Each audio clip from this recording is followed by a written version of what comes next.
Totalement exceptionnel, ça veut dire construire 2 suites avec des dimensions inhabituelles. 700 mètres carrés pour l'une, 900 mètres carrés pour l'autre, c'est pas tout à fait habituel. Et aussi un niveau d'exigence de qualité au-dessus de ce qu'on avait l'habitude de voir. Juste pour affirmer que l'hôtel de Paris reste dans la compétition de ces plus beaux hôtels du monde.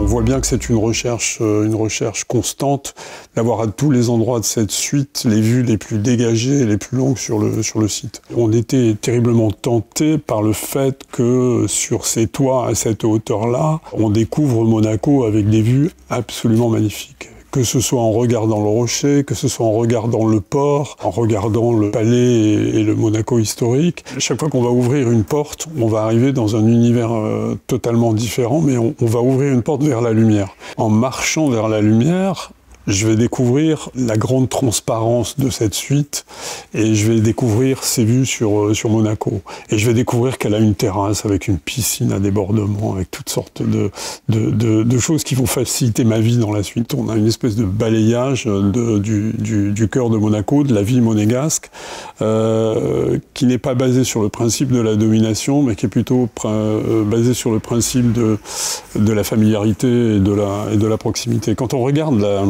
la suite du Prince Régnier, c'est tout autre chose.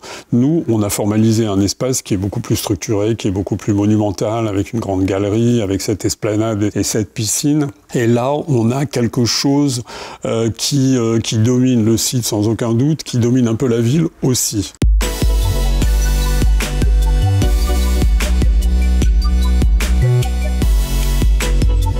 Pour moi, ce qui la rend exceptionnelle, en dehors de la dimension, c'est le seul endroit où on voit les toits du casino et de l'opéra avec autant de beauté.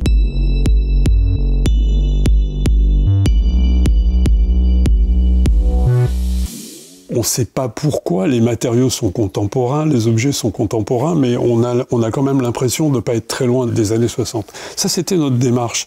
Et je dirais, ça a tellement bien marché, ça a tellement frappé, qu'un jour, le souverain nous a dit, mais c'est le lieu idéal pour accueillir des souvenirs de la famille. Et donc, les souvenirs de la famille princière sont arrivés, se sont implantés là-dedans, et on est arrivé à quelque chose de cohérent.